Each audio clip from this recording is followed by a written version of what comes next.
बिहार की बांकीपुर सीट पर हो रहा विधानसभा का उपचुनाव इस वक्त पटना और दिल्ली के सियासी गलियारों में चर्चा का विषय बना हुआ है।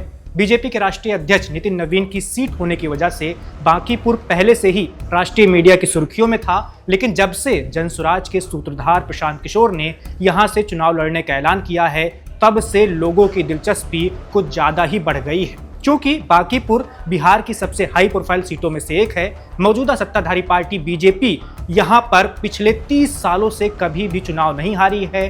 हर चुनाव में 50% से ज्यादा वोट बीजेपी को ही मिले हैं। इसी वजह से माना जा रहा था कि नितिन नवीन के सीट छोड़ने के बाद जब यहां पर उपचुनाव होगा तो बीजेपी बहुत आसानी से इस चुनाव को जीत लेगी। लेकिन जब से प्रशांत किशोर ने ऐलान किया है कि वो बांकीपुर का उपचुनाव लड़ेंगे, तब से ये उम्मीद लगाई जा रही है कि अब मुकाबला कड़ा हो सकता है। बीजेपी को पहली बार 30 सालों में बांकीपुर में कड़ी टक्कर मिल सकती है। कहा तो ये भी जा रहा है कि विपक्ष संयुक्त रूप से प्रशांत किशोर का समर्थन कर सकता है, यानी पीके को आरजेडी, कांग्रेस, वाम दलों का भी समर्थन मिल सकता है। हालांकि ये सिर्फ बातें हैं, अभी आधिकारिक ऐलान नहीं हुआ है। इस बीच प्रशांत किशोर ने न्यूज एजेंसी एनआई से बातचीत में अपनी चुनावी रणनीति को लेकर बड़ा खुलासा किया है। उन्होंने बताया है कि जनसुराज किस तरह से बीजेपी के सबसे मजबूत किले को ढहाने की कोशिश कर रही है। आइए आपको सुनाते हैं पीके ने क्या कुछ कहा है। इसलिए कि बांकीपुर में उपचुनाव हो रहा है, इसलिए कि ये भाजपा का सो कॉल्ड इतना बड़ा किला है जिसको जहां भाजपा को हराया नहीं जा सकता है, इसलिए क्योंकि मैं समझता हूं कि बिहार के सबसे पढ़े लिखे, सबसे प्रबुद्ध, सबसे समृद्ध मतदाता बांकीपुर में रहते हैं। तो अगर बिहार में परिवर्तन होना है, बदलाव होना है, तो बिहार के सबसे पढ़े लिखे समृद्ध लोग अगर उस अभियान के, उस प्रयास का हिस्सा नहीं बनेंगे तो बिहार में बदलाव कैसे होगा। मेरा ऐसा विश्वास है कि बिहार के सबसे प्रबुद्ध और समृद्ध मतदाता बिहार में एमएलए बनाने के लिए नहीं, सरकार बनाने और हटाने के लिए नहीं, बिहार में एक नई राजनीतिक शुरुआत के लिए वोट करेंगे। और निश्चित तौर पर उनके सामने अब एक विकल्प है, उस विकल्प के पक्ष में वो खड़े होंगे, ऐसा मेरा विश्वास है। इसमें आपने चुनाव लड़ा सर, और उपचुनाव भी आप लड़ रहे हैं सर, कितनी मतलब प्रेस्टीज की इसको देखते हैं सर, क्योंकि ये राष्ट्रीय अध्यक्ष की भी सीट है सर। देखिए, मैं आपको एक चीज बताऊं, जब ज्यादातर लोग चुनावी राजनीति की अपनी शुरुआत करते हैं तो अपने लिए सेफ सीट खोजते हैं कि मेरे जाति वाला सीट कौन है, मेरे धर्म वाला सीट कौन है, मेरे लेगेसी वाला सीट कौन है। मैं उसका उलट कर रहा हूं। ये इसलिए कर रहा हूं कि मैं पूरे बिहार के लोगों को कह रहा हूं कि भाई अगर बिहार बदलना है तो जाति धर्म से ऊपर उठ के वोट करना होगा। लालू जी के डर से भाजपा, भाजपा के डर से लालू जी को वोट करना बंद करना होगा। तो जो बात मैं पूरे बिहार के लोगों को समझा रहा हूं, सिखा रहा हूं, उसको प्रमाणित करने के लिए मैं खुद ऐसे जगह से लड़ रहा हूं जहां जाति धर्म के नाम पर वोट न मांगा जाए, जहां लोग लालू के डर से भाजपा, भाजपा के डर से लालू को 30 साल से वोट करते आए हैं। अब उनके पास ये अवसर है, उनके पास एक विकल्प है। लोग कहते हैं हम लोग के पास विकल्प नहीं है, उनके सामने एक विकल्प है। अब उनको निर्णय लेना है कि वो सही के साथ खड़े होंगे या फिर वही जाति धर्म के चक्कर में पड़ेंगे, लालू जी के डर से भाजपा और भाजपा के डर से लालू को वोट करेंगे। हालांकि इस बार वो डर है नहीं, क्योंकि सरकार जिसकी है वो तो बनी हुई है। तो जनता को अब एक निर्णय लेने का अवसर है और मेरा पूरा विश्वास है कि बांकीपुर की जनता सही निर्णय लेगी, न सिर्फ अपने लिए बल्कि बिहार के लिए, बिहार के लोगों के लिए, बिहार के भविष्य के लिए। क्योंकि बांकीपुर में भाजपा की हार बिहार में एक नई राजनीतिक शुरुआत का आगाज होगा। बांकीपुर में भाजपा की हार सम्राट चौधरी जैसे व्यक्ति के, चाल चरित्र चेहरा वाले व्यक्ति के नेतृत्व को चुनौती देगा और कहीं न कहीं भाजपा के नेतृत्व को ये स्वीकार करना होगा, उस पर काम करना होगा कि जिस व्यक्ति को उन्होंने राज्य की नेतृत्व जिनके हाथ में सौंपा है वो बिहार की जनता को, बांकीपुर की जनता को स्वीकार्य नहीं है।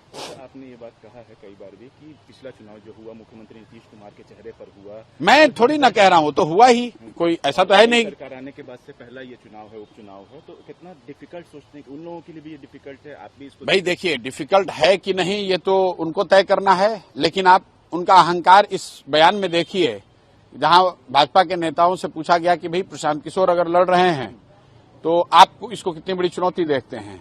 उन्होंने कहा कि बांकीपुर मेरा इतना अभेद्य किला है कि अगर हम लोग कुत्ता बिल्ली को भी लड़ा देंगे तो बांकीपुर की जनता हम ही को वोट देगी।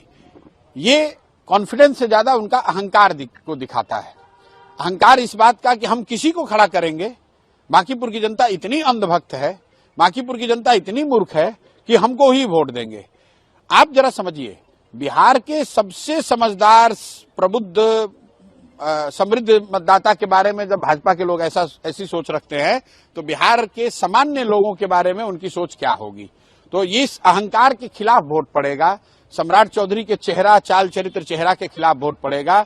बिहार में परिवर्तन की एक नया आगाज हो, बदलाव की एक नई शुरुआत हो, इस बात के लिए वोट पड़ेगा। अच्छा, आपके अनाउंस करने के बाद से कि आप बांकीपुर का चुनाव लड़िएगा, उसके बाद से कांग्रेस की तरफ से कुछ लोग समर्थन कर रहे हैं, आरजेडी की तरफ से कुछ लोग विरोध कर रहे हैं, आपको क्या लगता है कि एकजुट हो पाएंगे? देखिए, हम लोग अकेले लड़ रहे हैं और ऐसा मानकर लड़ रहे हैं कि 4 लाख जो बांकीपुर की जनता है, मतदाता है, वो हम लोग के साथ है, उसका मेजोरिटी हम लोग के साथ है। वो चाहे कांग्रेस का समर्थक नेता हो, कांग्रेस के समर्थक वोटर हो, आरजेडी के हो, भाजपा के हो, उसका एक बड़ा वर्ग साथ में हम लोग के है। और जनसुराज का जो 3 साल का प्रयास रहा है, यही तो प्रयास है कि आप जाति धर्म से बंधे रहे हैं, आप दलों के साथ प्रतिबद्धता से बंधे रहे हैं, आप नेताओं के पीछे भागते रहे हैं। एक बार इन चीजों से ऊपर उठकर अगर कोई सही व्यक्ति खड़ा है तो उसको वोट दीजिए, उससे बिहार का सुधार होगा।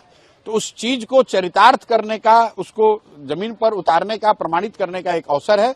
बांकीपुर की जनता, मुझे पूरा विश्वास है कि उस चीज को करेगी और 3 तारीख के परिणामों में वो आपको दिखेगा। रिजल्ट के बाद उम्मीद ये किया जा सकता है आपसे, या देखा जा सकता है, क्योंकि पॉलिटिक्स में कुछ भी अज्यूम किया जाता है कि आप हो सकता है किसी के साथ जुड़ सकते हैं या कोई गठबंधन भाई, सामने आ सकता है। पिछले 4 साल से ये बात हम लोगों ने स्पष्टता से कही है, ना चुनाव से पहले गठबंधन, न चुनाव के बाद गठबंधन। हम लोगों का बिहार में बदलाव हो, इस सोच से गठबंधन है।